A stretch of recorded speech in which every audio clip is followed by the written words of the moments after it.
Mimi naitwa mchungaji Reverend Dr. Titus Jackson Mkama, mchungaji kiongozi wa kanisa la TAG hapa Ilala Mission Center Msimbazi. Mimi nimezaliwa mkoa wa Mwanza mwaka 49 na nimeokoka mwaka 69 katika kanisa la TAG pale Bugando Mwanza, wakati ambapo hayati mzee Emmanuel Lazaro alikuja kufanya mkutano wa hadhara pale, na nikawa nimeokoka, nikajazwa Roho Mtakatifu, na wakati huo tulikuwa tunaabudia kwenye hema. Kwa hiyo tukaendelea hapo. Kwenye hema, na shukuru Mungu kwamba tuliokoka na tulikuwa ni vijana ambao Mungu alituwezesha kusimama imara. Na ilipofika mwaka 1970 nikaenda chuo cha Biblia Arusha, na wakati huo kusoma kama huna wito singeweza, kwa sababu ya mazingira ambayo yaliyokuwepo chuoni. Tumeenda pale Arusha, tulikuwa tunakunywa maji ya kwenye mto Ngaramtoni, na tunaoga umomo, tunachota maji ya kunywa umomo, tunachota maji ya kupikia umomo, na hapakuwa na umeme. Tulikuwa tunawasha vibatari ili uweze kuona chumbani usiku, lazima washe kibatari. Lakini kwa sababu tulikuwa tunaelewa kwamba Mungu ametuita, hatukuwa na shida yoyote, tulivumilia.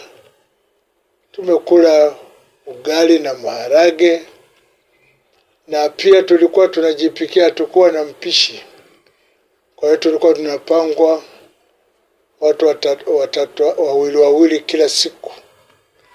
Kwa hiyo kama zamu yako ni kesho, basi inabidi jioni ujiandae kuchota maji, ujaze kwenye mapipa, alafu uoshe vyombo kama sufuria, pasue kuni ili kwa ajili ya maandalizi ya asubuhi. Na asubuhi naamka mapema, na ukishaamka unaenda jikoni unapikia wenzio chai, wanakuja na kunywa, na hapakuwa na vitafunwa, ni kunywa chai tu kama chai basi. Kwa hiyo unaingia madarasani, na unakaa kama dakika kadhaa, inabidi mmoja wapo atoke aje kuchochea kuni kwenye jikoni kule kwa ajili ya maharage ambayo yalikuwa yamepikwa. Kwa hiyo tukaendelea, na ada na ilikuwa ni changamoto. Hatukuwa na hela, ndio tumeokoka tu. Lakini nashukuru Mungu, missionari Tana ambaye alikuwa ni missionari wa pale Mwanza alijitolea kutulipia ada. Tulikuwa wanafunzi 3. Ilikuwa mimi, alikuwa mwingine anaitwa John Kitumwa, na mwingine alikuwa anaitwa John Onyango. John Onyango alikuwa na familia, kwa hiyo wote na mke wake walienda chuoni. Kwa hiyo Mungu akatusaidia, wa missionari wakatulipia mpaka tulipomaliza masomo. Mimi nilimaliza, bahati mbaya mwenzangu huyu John Kitumwa aliishia njiani, akaacha, na sijui hata alikwenda. Kwa hiyo Mungu akanisaidia pamoja na John Onyango, tukamaliza mwaka 72. Nilipomaliza chuo nikaondoka nikaenda Mtwara. Ilikuwa mwezi wa Disemba, kaenda Mtwara Kule Mtwara kabla yangu alikuwepo Mwinjilisti Kiwia, Christian Kiwia. Alikaa kule, baadaye naye akaondoka. Sasa wakati nimeenda, nimekuta mshirika mmoja tu anaitwa Utamo. Alikuwa ni mfanyakazi wa bandari. Kwa hiyo ndiye aliyenipokea, nikakaa kwake, lakini mahali pa kuabudia ilikuwa hakuna. Wakati ule mtu akiokoka akijazwa Roho Mtakatifu, baada ya siku mbili utamkuta mtaani anashuhudia.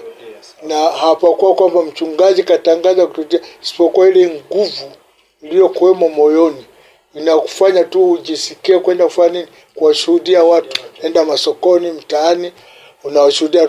Zamani kulikuwa vipeperushi ambavyo tulikuwa navyo, vilikuwa ni vingi. Kwa hiyo tulikuwa unakwenda na vipeperushi kama stendi au barabarani, unawagawia watu, unawashuhudia, wengine unawatembelea majumbani. Kwa hiyo hiyo tulianza. Na hata wakati tuko chuo cha Biblia, wakati wa likizo tulikuwa tunatoka, tunaenda mimi mara nyingi nimeenda sana mkoa wa Tanga. Naenda mkoa wa Tanga, na tumeenda pale Muheza, sehemu moja inaitwa Kicheba, nikahubiri pale na watu wakaokoka. Nikaenda Pangani, kijiji kimoja kinaitwa Mwela, ambako ni maeneo ya mashamba ya mikonge. Kwa hiyo nikahubiri kule.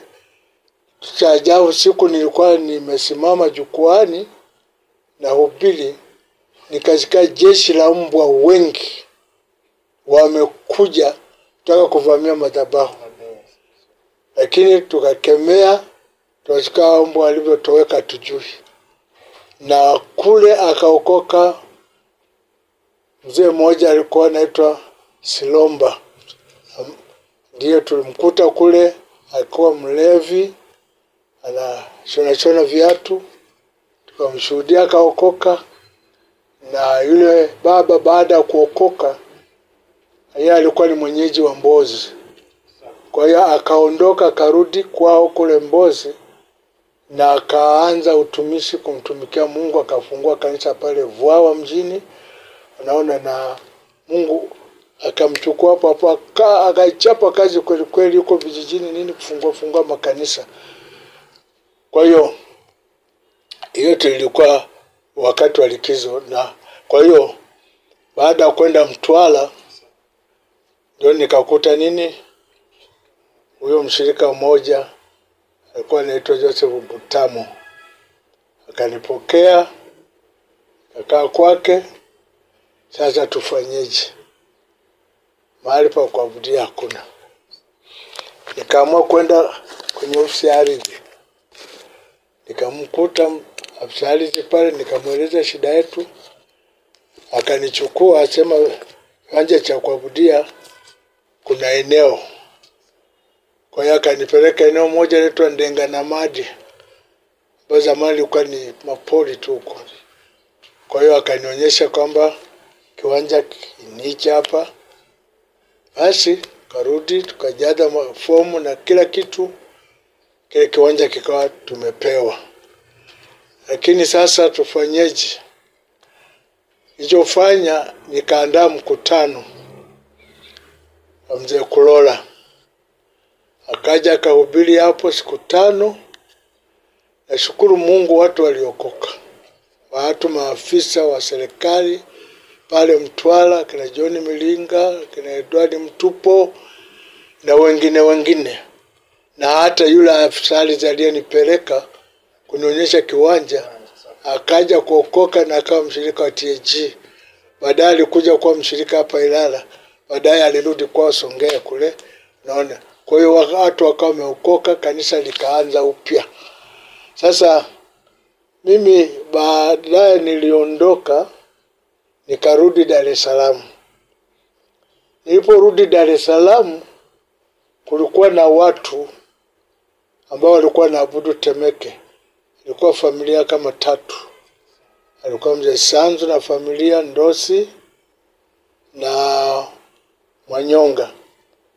Hao wengine wawili wote ni marehemu, kasoro Ndosi bado yuko hai. Wakaniambia sisi tunakaa Ilala, na kuja huko Temeke ni mbali, na kuomba uje uanzishe kazi hapo Ilala. Kwa hiyo wakaongea na mchungaji wakati ule pale Temeke Masaru, akasema hakuna shida. Kwa hiyo ndio nikaja kuanza na hizo familia 3. Sasa katika hizo familia 3 tumeendelea. Baadaye Mungu akaanza sasa tuabudia wapi. Nashukuru Mungu kwamba huyu mzee Aaron Mwanyonga ndiye alikuwa afisa elimu wa jiji. Kwa hiyo akatoa vibali kuabudia mashuleni, na akiwa mmoja wapo wa washirika. Kwa hiyo ndio tukaanzia hapo kwenye shule ya Ilala Boma mwaka wa 73 Februari darasani. Kwa hiyo tukaendelea hapo, tukaendelea. Mungu akaanza kuleta watu kidogo wakaokoka. Wengine walikuwa ni wanafunzi pale, sasa hivi wanaita DIT, wakaokoka kina ni Salaka mojawapo, hapo Mdowe mojawapo, na wengine kina Masele yuko Mwanza sasa hivi, na wengine. Sasa hao vijana nao walikuwa moto. Kwa hiyo tukimaliza ibada wanaingia mtaani kushuhudia. Wanashuhudia huko jioni, narudi kwenye ibada. Maana nyakati zile tulikuwa na ibada 2 asubuhi na jioni.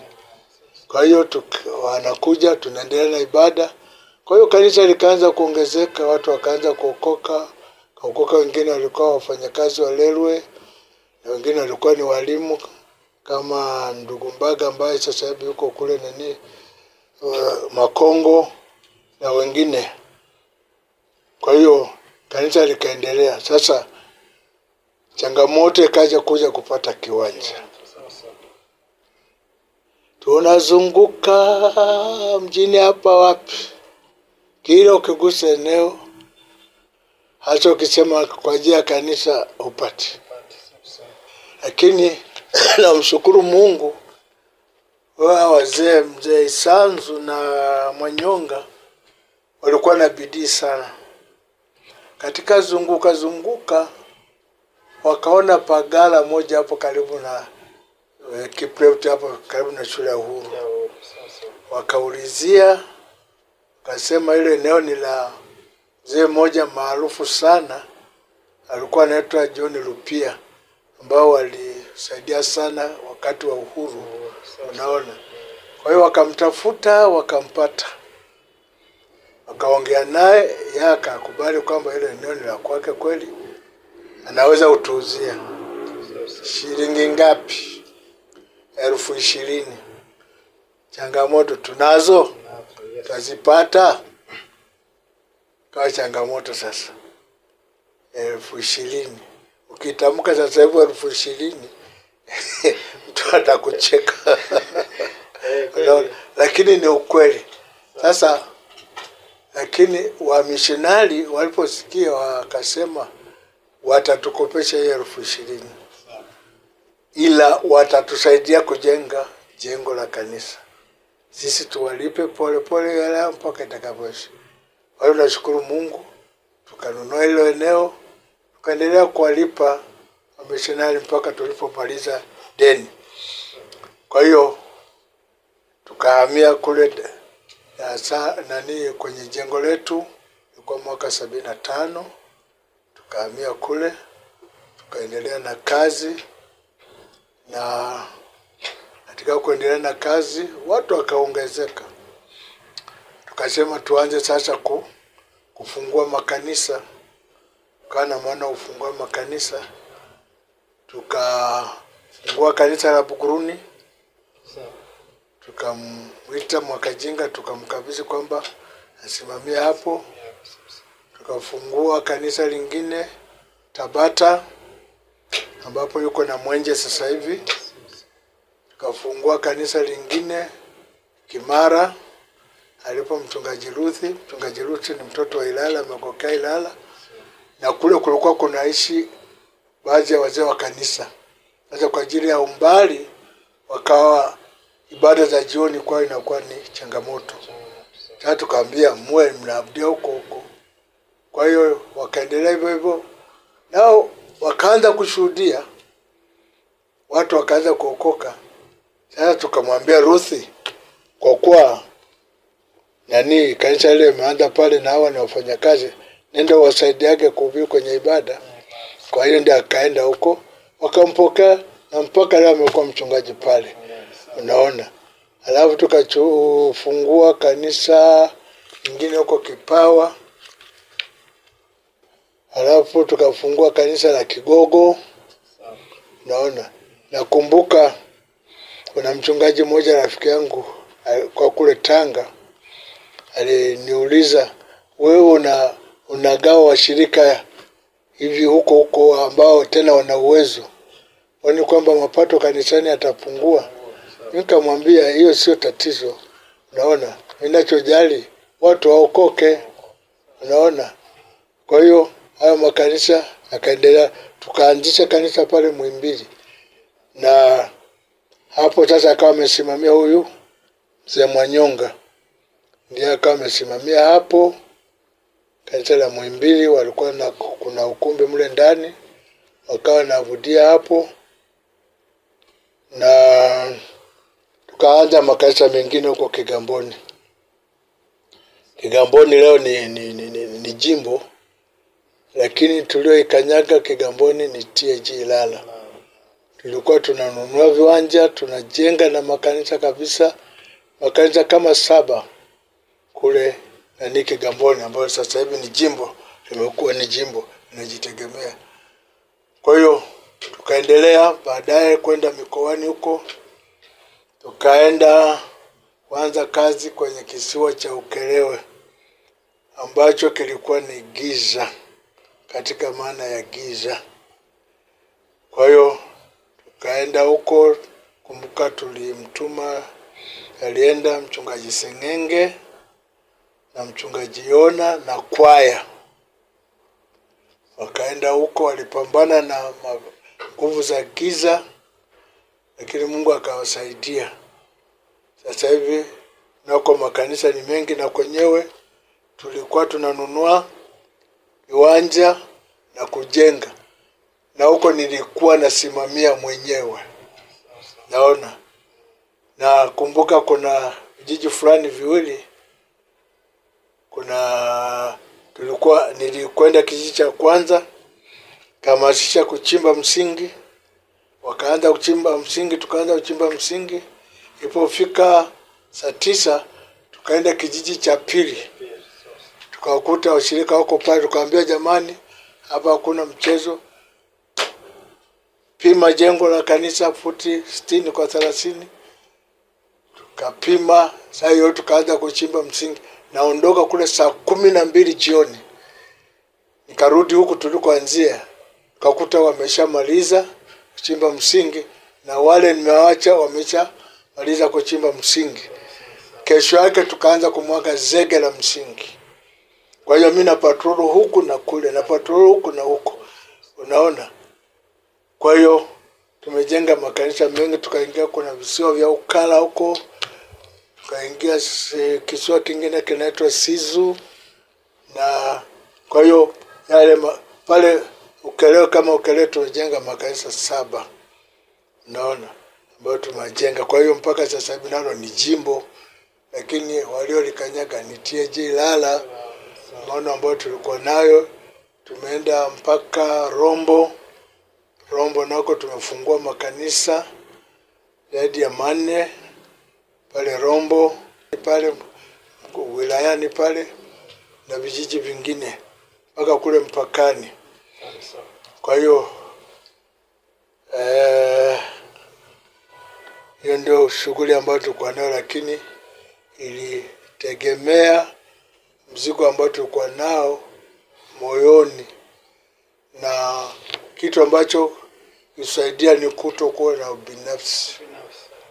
Ubinafsi kwamba mimi kwa kuwa kanisa langu limekuwa na kipato cha kutosha, basi sasa ikanistarehe, kaona kwamba ndio nafasi ya kuweza kuwafikia na watu wengine. Tumeenda mpaka Ukombozi, tumehubiri, naona, na ukweli mimi namshukuru Mungu katika hayo aliyotuwezesha. Hapa Dar es Salaam tulifungua makanisa ya kutosha, unaona, na tukaweka watu washirika wetu kutoka hapa kanisani kwamba nye bakini huko, na walikuwa radhi, yani wala hakuwa na shida kwamba sasa tuende kwa, wanatoka kwenye jengo kwenda kwanza darasani tena, walikuwa radhi. Kwa hiyo kazi ikaendelea. Wakati naanza kazi sikuwa na mahali pa kuishi. Sasa nilikuwa nalala pale kanisani. Lakini Mungu alivyo ajabu, kulikuwa na mshirika mmoja. Alikuwa ni mwalimu hapo DIT. Yeye alikuwa hajaoa na mimi sijaoa. Kwa hiyo akaniambia, mchungaji, kuliko uendelee kulala hapa, njoo tuishi pamoja. Mimi na nyumba ina vyumba viwili na sebule, utakaa chumba kimoja na mimi chumba kimoja. Kwa hiyo akawa ndio kunguru wangu. Maana wakati huo napata shilingi 100 kila mwezi, unaona, na akawa wapi Tandika pale magorofani, kulikuwa nyumba ya wenyeji, yale magorofa yanajengwa, mimi niko hapo, unaona. Kwa hiyo akawa kunguru wangu. Nimeishi na yule baba mpaka nikaoa mwaka 1974.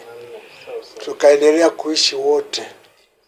Naye baadaye akaja kuoa, akahama, akatuachia nyumba, unaona. Kwa hiyo tukaendelea kukaa pale mpaka mwaka wa 80, ilikuwa 80, nafikiri ilikuwa 82, yes, au 81.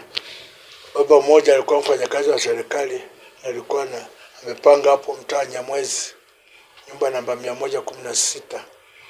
Akawa amepata uhamisho kwenda Mwanza, akaniambia, bwana, njoo nikuachie chumba. Kwa hiyo nikahamia kwenye chumba kimoja na watoto hapo. Katiwa na watoto wawili wakati nahamia pale, mtoto wa kwanza na wa pili. Na nafikiri kwa 70 na wa kwanza alizaliwa 74, wa pili alizaliwa 76. Wa pili wakati tunahama alikuwa bado ni mchanga. Kwa hiyo tulihamia hapo mwaka wa 76. Chumba kimoja, pazia, kitanda cha watoto, kanafasi kafinyu tu hapo, kameza, unaona. Sasa hivi nikiwaambia watu nilala kwenye sofa hawezi kuamini, lakini nililala kwenye sofa. Hiyo pisha mama na mtoto mchanga, maana kitanda chenyewe kidogo kwanza, naona fanyeje. Kwa hiyo tuliendelea kuishi kwenye hicho chumba kimoja. Kilikuwa na panya wakubwa ambao wakamatwa na paka, lakini Mungu alitusaidia. Nakumbuka mwaka wa 80 hayati mzee Lazaro alitafutia scholarship kwenda kusoma Marekani. Natoka chumba kimoja naenda kusoma Marekani. Tumefika, tumepewa nyumba kubwa na kila kitu, tumejibwaga. Nimemaliza masomo na rudi kwenye chumba kimoja. Ilikuwa kama mtu ambaye nimeenda kutupwa shimoni. Na kule ulisoma miaka mingapi? Nilisoma mwaka mmoja. Nikapata degree yangu nikarudi. Sawa. Na wakati mnaokoka nyinyi, changamoto hasa ilikuwa ni nini kwa kijana ambaye anaokoka kwa miaka ambayo umeokoka? Wakati huo changamoto zilikuwa nyingi. Namba moja, unaweza kukataliwa na wazazi. Wanaona kama umeasi. Unaona. Kwa mfano kama mimi nilikataa matambiko. Ndio kawa changamoto kwamba wakanikataa kabisa, wakasema maneno walioweza kusema. Kwa hiyo nimeishi mpweke kama sina ndugu kwa muda wa kutosha tu. Nimeoa, hakuna mtu aliyetaka kusikia wala kuja. Unaona? Na wakati unaokoka ulikuwa na miaka mingapi? Nilikuwa 19. Ulikuwa ushamaliza shule ya msingi. Kwa hiyo kulikuwa changamoto za kukataliwa na hata kupigwa. Watu walikuwa napigwa kwa ajili ya nani, ya kuokoka. Unaona? Haya, hapa Dar es Salaam nzizo ukishuhudia kuokoka, watu wanakuona kama wewe ni chizi. Watasema tulibanduka, wapumbavu hawa, hawana akili, masikini. Tulipewa majina mengi, lakini watu walikuwa jasiri. Kwenye daladalo na panda, hauwezi kunyamaza. Ukishaingia tu ndani, gari naondoko, naanza kukaa taxi, naanza kushuhudia, naanza kuhubiri kwenye basi, watu watakuzomea wapi. Naendelea tu kuchapa Injili. Sawa. Na unafikiri ni nini sasa tufanye ili kuhakikisha kwamba washirika wa sasa wanakuwa na wivu wa kufanya kazi ya Mungu kama ilivyokuwa washirika ambao walikuwa wanawashuhudia nyinyi? Hapo pana kamchakato kagumu kurudisha ile sisi tulioona. Vijana sasa hivi, washirika sasa hivi hawaelewi. Sawa. Tulioyaona sisi, watu walikuwa na moto wa kushuhudia. Kwa mfano, masuala ya mikesha au maombi kwa ujumla. Makanisa ya TAG yalikuwa masaa 24 yako wazi. Na masaa yote hayo utakuta watu kuanzia asubuhi, mchana, usiku. Mtu tu anaamua tu kwamba ngoja niende kwenye mkesha. Wake private. Unaona? Naamua natoka kwenye shughuli zake huko, baadaye kwenda nyumbani, anakwenda kanisani. Utakuta pale ila naomba au amechukua Biblia yake kakaa huko pembeni anasoma. Unaona? Kwa hiyo uamsho ule ulikuwepo. Haya. Kwa hiyo masuala ya kushuhudia hayakuwa na ratiba. Masuala ya mikesha hayakuwa na ratiba. Nakumbuka wakati huo tulikuwa tunakesha na wamishinari. Walikuwa wanakuja kukesha mpaka asubuhi. Na mikesha ilikuwa wakati ule ambayo ilikuwa rasmi ni Jumamosi. Unaona? Kwa hiyo watu wanakesha kuomba kweli kweli. Naweza mnasikia saa 12 bado watu wamegaragara huko wanaomba mpaka mnakatisha saa 12 asubuhi, na ni Jumapili tayari. Sasa hayatakiwa, wanatoka wanaenda majumbani, wanaoga, anarudi, anawahi Sunday school. Unaona? Watu walikuwa na moto. Sasa hiyo hali kuirejesha sasa hivi imekuwa na michanganyo mingi, na watu wakati ule walikuwa nalinda sana kitu kinachoitwa utakatifu. Vijana hatakuwa na mchezo wa kitu kinachoitwa mambo ya dhambi haya. Mambo ya kujisahau ilikuwa hayapo. Naona. Kwa hiyo watu walikuwa kila mmoja na hofu ya Mungu moyoni. Kwa hiyo walilinda sana kitu utakatifu na kumwogopa Mungu, na walijua kwamba kuokoka ni nini. Na kuokoka, walijua kwamba kuokoka ni kujitenga na mambo ya kidunia. Naona. Kwa hiyo hapo pana mchakato kurudisha ile hali. Labda Mungu mwenyewe mwenye kanisa aamue kurejea kanisa kwa upya, lakini kuna mchakato. Na unatoa wito gani kwa wachungaji ambao wanahudumia makanisa sasa hivi ili kuhakikisha kwamba ile nguvu ambayo nyinyi mnaanza nayo na wao wanaenda na ili kufika kwa ambapo tutakuwa? Mimi ninaloweza kusema kwa wachungaji wenzangu, wito ni kati ya mtu na Mungu. Na kama Mungu amewaita, Mungu anaweza kukuita akakupeleka popote. Huwezi kumchagulia kwamba Mungu mimi nataka mahali fulani, yana kusukuma kwenda mahali fulani. Nenda tumika kwa uaminifu na kwa uvumilivu. Kazi ya Mungu inahitaji moyo wa kuvumilia. Usipokuwa mvumilivu utakata tamaa. Na tutambue pia kwamba tunapokwenda vyuo vya Biblia tunamaliza sasa hivi, kuna madiploma, kuna mashahada ya kwanza na ya pili mpaka 3. Unapomaliza usitoka hapo kwamba mimi ni msomi. Mungu atakupitisha kwenye shule yake ambayo haina daftari, haina kitabu cha notes, haina mwalimu wa kusimama mbele yako. Anakupitisha kwenye shule ya mazingira ambayo utakayopambana nayo. Sasa huko ndiko anataka aone kama kweli wewe umeitwa na Mungu. Na utakapovumilia yale mafanikio. Mimi leo mtu akiniona ninakaa kwenye nyumba sijui na gorofa, anafikiri kwamba iliibuka hivyo. Nimekaa kwa chumba kimoja. Nimeenda kusoma Marekani, nimerudi sikuwa hata na basikeli, sikurudi hapa na basikeli. Unaona? Lakini nakumbuka nilipotoka kusoma alikuja askofu mmoja wa dini fulani. Akanishawishi kwamba anichukue niende wanipeleke Zambia niwe askofu huko. Watanipa nyumba nzuri na gari na posho nzuri. Wakati huo nakaa chumba kimoja. Nilikataa.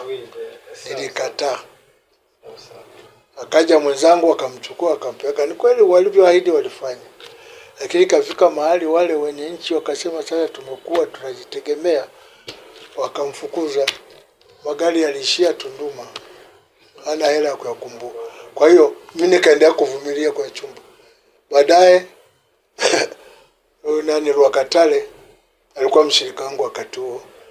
Akawa anaenda kusoma, akaniachia nyumba yake. Nikakaa pale, aliporudi nikaondoka nikahamia Kurasini. Nikakaa mwaka mzima huko. Baadaye mzee wangu kiongozi alikuwa mfanyakazi wa National Housing, alikuwa anakaa hapo magorofani.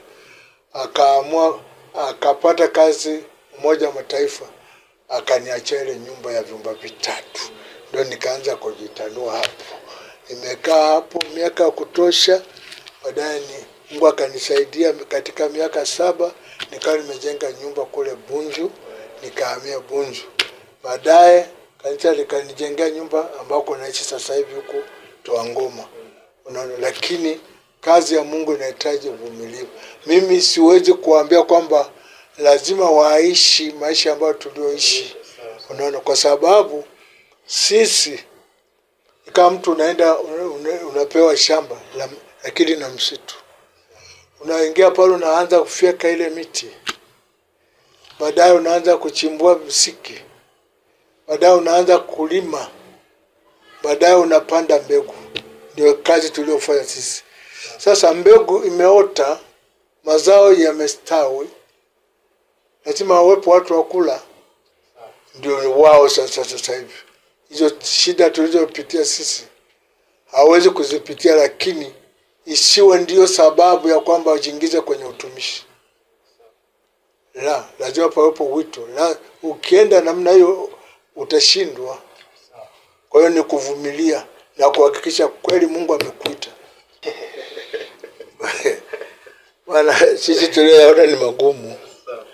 Sio kama hata wanaweza kutuelewa. Ambayo nimewakuta alikuwa Mzee Kulola, Mzee Lazaro na Mzee Kuseri ambaye ndio bado yupo kati ya watu 3. Ndio bado anaishi mpaka leo. Yuko Dodoma.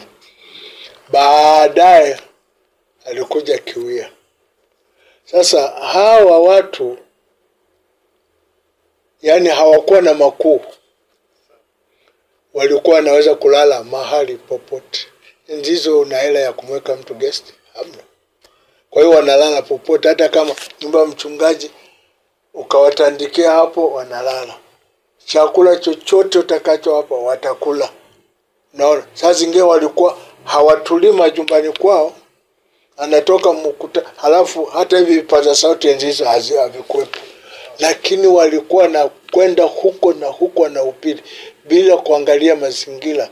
Sasa hivi wainjilisti sasa zingine tunaogopa hata kualika makanisani, kwa sababu lazima huo umeandaa mahali pa kufikia, sio guest house, ni hoteli, unaona. Na bado mwingine siku ya kuondoka umpe bahasha nzito, unaona. Kitu hicho ambacho wainjilisti huko nyuma hawakuwa nacho, kitakachopatikana ni hicho. Kwa mfano tulikuwa tunatumia sadaka zile tangu yule mhubiri anaanza kuhubiri, zinapokusanywa tunaziweka, siku ya mwisho zinahesabiwa, ndiye anakabidhiwa, unaona. Lakini sasa hivi ni tofauti, watu wanataka mambo mazuri, kae hoteli nzuri, ale vizuri, pokelewa vizuri. Jamani, hawa wazee wamefanya kazi ngumu. Kazi ngumu kabisa. Kwa hiyo mimi na washauri wainjilisti, kama kweli wanauta uinjilisti. Nakumbuka sasa hivi kuna wainjilisti wengi tu, kila conference wanawekewa mikono, lakini hatuwaoni. Na tunawaogopa kwa sababu mwingine anaona kwa masharti yanakuwa mengi. Kwa hiyo sio kama wanakuwa kweli wameitwa au nini, sielewi. Asili kubwa ni kumjua Mungu. Biblia inasema mjue Mungu ili uwe na amani. Ukimjua Mungu, kwanza utakuwa na maisha ya utulivu. Naona utajiingiza kwenye mambo ambayo yanaweza kuangamiza maisha yako. Na hasa kwa vijana ambao waliookoka, ni vizuri kutulia kwa Mungu na kusimama na Mungu. Hata kwa walioko nje huko, hao si ndio mpaka washuhudiwe, naona kuwashuhudia. Lakini kwa walioko makanisani, wamjue Mungu, wasimame na Mungu, wachunge wokovu. Wokovu ni kitu cha thamani kubwa sana katika maisha ya mwanadamu. Na wokovu unaweza kusema unalipa, ingawaje si kwa haraka kama unavyotaka, lakini ukikaa ukatulia utalipa. Mungu ni mwaminifu. Washirika siku hizi makanisani watulie makanisani. Kumekuwa na imani nyingi, watu wanakimbizana huko kwenda kuombewa, kulisha sijui keki za upako, sijui maji ya upako, vitu ambavyo haviko kwenye Biblia. Na maisha yao yanakuwa maisha ya kuhangaika, hawana msimamo. Ni vizuri kuwa na msimamo, lengo lao liwe ni wameokoka, lengo liwe ni kwenda mbinguni. Na ili ya kwamba uweze kwenda mbinguni, lazima uwe na imani iliyothibitika mbele za Mungu, isiyokuwa ya kuhangaika huku. Ndio waache mambo ya kukimbizana na imani, sio miujiza. Yesu wakati akiwa hapa duniani alihubiri na watu wengi wakampenda, wakawa na mfuata kila alikokwenda. Alipokwenda sehemu nyingine amuona sasa, yule yuko wapi? Mbona leo hatujamuona? Walijiuliza. Naona. Kwa hiyo wakawa na kwenda. Sasa kulikuwa na magrupu. Moja ni lile ambalo litaka lione miujiza yake. La pili ni lile ambalo lilipewa chakula wakala wakashiba. La tatu ni wale ambao waliamua kwenda mbinguni, ndio wale mitume. Unaona? Sasa alipoona hivyo, Yesu alipoanza kuwafundisha, walimkimbia. Alijikuta amebaki na ile grupu la tatu la mitume ambao walikuwa wameamua kwenda mbinguni. Kwa hiyo wingi si hoja.